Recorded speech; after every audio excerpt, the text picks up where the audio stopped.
Hai sobat semua, apa kabar?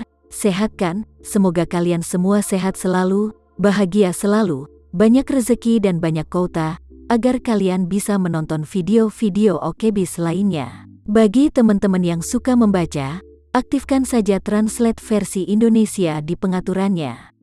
Dan bagi teman-teman yang suka sama video dari OKBIS, bantu like ya. Dan jangan lupa gabung langganan untuk dapat fitur yang menarik dan bantu Mimin. Oke, kali ini Mimin mau melanjutkan cerita dari menantu yang diremehkan. Yuk langsung saja ke ceritanya.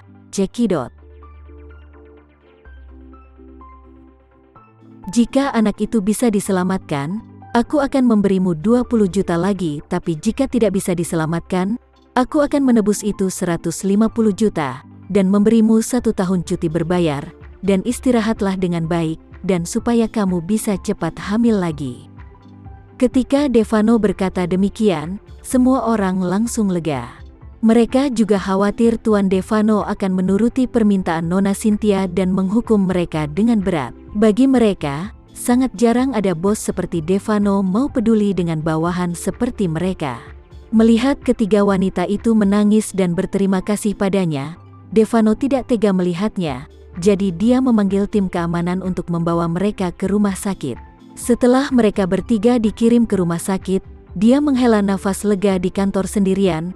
Aku benar-benar tidak tahu berapa lama Nona Cynthia akan tinggal di Jakarta. Apalagi apa yang akan dia lakukan juga sangat merepotkan. Sayangnya dia adalah anggota dari keluarga Renza. Tidak peduli apa yang dia lakukan, aku tidak bisa menekannya sama sekali. Jika dia benar-benar ingin membuat masalah di Jakarta, aku tidak akan bisa berbuat apa-apa.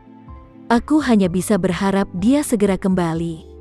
Tama tidak peduli pada bibinya, apalagi mengingatnya. Setelah pulang ke rumah, dia mulai mempersiapkan tahun baru bersama keluarganya. Karena ini adalah festival musim semi pertama di Villa Andara, semua keluarga sangat bersemangat pada upacara festival musim semi tahun ini. Alena membeli banyak kisi-kisi jendela dekoratif, stiker, lentera merah, dan aksesori lainnya, dengan maksud untuk membuat rumahnya lebih meriah.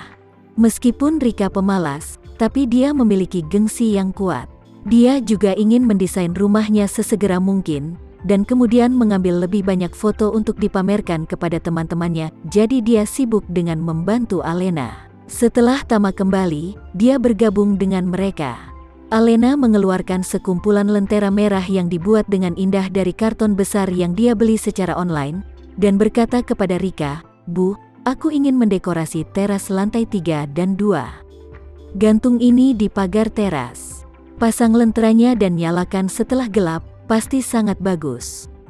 Rika setuju tanpa ragu-ragu. Oke. Tahun baru ini harus lebih meriah. Alena buru-buru berkata, "Bu, aku punya rencana lain. Aku ingin bicara denganmu." Rika tersenyum dan berkata, "Memangnya apa itu?" Alena berkata dengan heran, "Bu, kenapa kamu telah menggantungkan banyak topi hijau di teras lantai 3? Ini kelihatan jelek, Bu, jadi aku akan lepaskan topi itu." Ketika Rika mendengar kata-kata ini, dia langsung berkata tanpa ragu-ragu, "Jadi harus bagaimana mendekorasinya?" Topi hijau itu semuanya ibu siapkan untuk Glenn Harris. Jadi setelah dia bangun setiap hari, membuka matanya dan melihat tumpukan topi hijau, dia akan kesal sepanjang hari. "Jika kamu membuangnya, bukankah itu akan membuang-buang uang?" Alena tanpa daya berkata, "Bu, setiap rumah orang akan dipenuhi lampu indah yang bagus untuk perayaan tahun baru. Jika kita hanya memasang begitu banyak topi hijau, itu tidak akan terlihat bagus, Bu." "Tapi jangan dibuang," Rika berkata dengan keras kepala. "Topi hijau itu adalah senjata sempurnaku melawan keluarga Haris. Aku hanya ingin mereka mengingat bahwa Diana dulu hamil di luar dengan orang lain." Rika tiba-tiba teringat sesuatu saat ini, dan berkata sambil tersenyum, "Aku ada ide. Aku akan menggantung lentera ini dan topi hijau satu persatu. Saat lampion dinyalakan, lampion merah dan topi hijaunya akan sangat mencolok. Itu pasti akan membuat jengkel keluarga Haris." Alena membujuk, "Bu, mereka yang merayakan tahun baru harus saling memaafkan dan melupakan perbuatan masa lalu. Rika mendengus dingin, "Alena, jangan membujukku. Tidak ada gunanya membujuk ibumu. Apa kamu lupa bahwa nenekmu mematahkan kakiku? Dan kedua gigi depanku juga hilang karena ulahnya. Aku tidak akan pernah memaafkannya." Melihat wajah ibunya yang penuh tekad, Alena menghela nafas tanda tidak berdaya.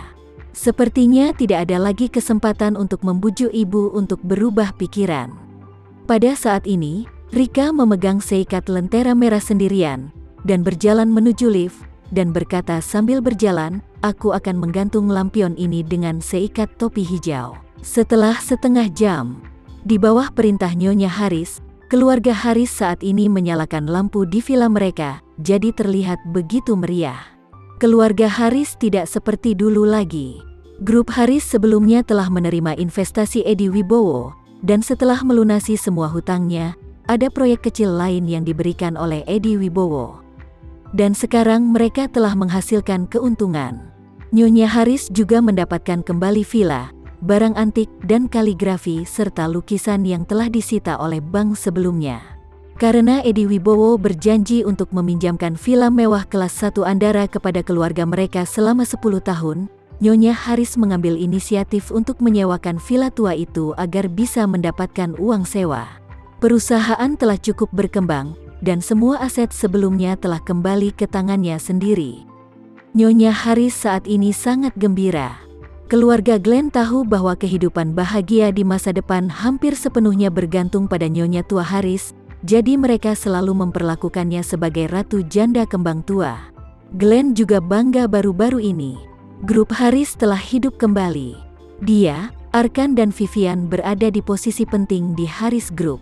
Arkan dan Vivian menghidupkan kembali kejayaan generasi kedua yang kaya, dan tentu saja mereka juga penuh dengan kegembiraan. Diana adalah satu-satunya di keluarga yang mengalami kondisi terburuk. Tidak ada yang mempedulikannya. Glenn dan Nyonya Haris sangat membencinya, tetapi karena Edi Wibowo, mereka tidak bisa mengusirnya, jadi mereka menganggapnya sebagai duri di dalam daging. Arkan dan Vivian juga merasa terlalu malu kepada ibunya yang hamil dengan orang lain dan terjangkit penyakit menular, sehingga mereka tak pernah memperdulikannya lagi. Ditolak oleh seluruh keluarga, membuat Diana sangat sakit hati. Apalagi melihat keempat orang itu tersenyum setiap hari, dan dia hanya melayani mereka, menyapu, memasak, dan mencuci pakaian, seperti babu dan tidak pernah dibayar. Dia merasa semakin menderita. Saat ini, melihat mereka semua sedang mempersiapkan berbagai dekorasi untuk tahun baru, Diana melangkah maju, memberanikan diri dan berkata dengan datar, "Bu, aku akan membantu." "Apa ibu lupa? Ketika aku berada di villa tua, dekorasi dan penataan rumah semuanya yang buat saya saat tahun baru Imlek datang." Nyonya Haris memelototinya dan berkata dengan jijik, "Ada apa denganmu? Pergi sana dan cepat bersihkan jendelanya. Aku beritahu kamu, 3 hari sebelum perayaan semua jendela di villa harus bersih." Ketika Nyonya Haris mengatakan bahwa dia memintanya untuk membersihkan jendela seluruh villa, Diana sangat terkejut. Dia berseru, "Bu, villa ini sangat besar, dengan begitu banyak kamar dan jendela, aku tidak bisa menyelesaikannya bahkan dalam waktu 1 bulan ini." Nyonya Haris berkata sambil mencibir, "Kamu masih ingin membantahku? Aku beritahu lagi, sebelum malam tahun baru pastikan kamu sudah membersihkan semua jendela seluruh villa ini, setelah itu baru kamu boleh ikut makan malam tahun baru." Begitu Diana mendengar ini, dia sangat marah kepadanya. Jika bukan karena Glenn, Arkan, dan Vivian masih di sini, dia ingin sekali menghajar Nyonya tua Haris, membantingnya ke tanah lalu menginjaknya sampai memohon ampun. Sayang sekali dia tidak punya kemampuan untuk melakukannya sekarang. Diana sangat tidak berdaya, dia hanya bisa menahan semuanya, dan berkata dengan kesal, "Baiklah ibu, saya tahu, saya akan berusaha sebaik mungkin untuk membersihkan semuanya." Nyonya Haris dengan dingin mendengus, "Jangan pikir kau bisa balas dendam kepadaku nanti. Seorang wanita yang telah merusak nama baik keluarga. Jika dia tidak jujur dan patuh, bahkan Edi Wibowo tidak akan sudi membantumu." Dihadapkan oleh kesombongan Nyonya Haris, Diana merasa sangat kesal. Tetapi saat ini, dia tidak berani bantahannya. Dia hanya bisa mengangguk dan berkata dengan rendah hati, "Bu, kamu benar. Aku harus mematuhi semua perintahmu." Glenn berkata saat ini, "Bu, aku akan naik ke atas dan menggantung beberapa dekorasi." Nyonya Haris bersenandung dan berkata kepada Diana, "Kamu pergi sana. Cepat bersihkan jendelanya sekarang juga." Diana tidak punya pilihan selain melakukannya. Glenn naik ke atas dan datang ke kamarnya. Dia akan memasang beberapa dekorasi di jendela. Dia tiba-tiba melihat sederet lentera merah menyala di balkon Rika di seberang rumah mereka. Yang paling menjijikkan adalah lentera merah ini menyala berada di samping topi hijau, dan itu memancarkan warna aneh yang membuat orang merasa kesal saat melihatnya.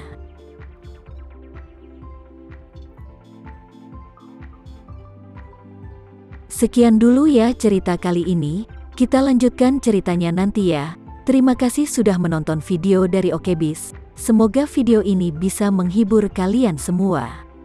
Dan jangan lupa untuk like, komen, share, dan subscribe ya. Oh iya, bantu Mimin di fitur gabung untuk langganan ya, agar Mimin lebih semangat lagi memberi hiburan untuk kalian semua. Terima kasih semuanya. Bye-bye.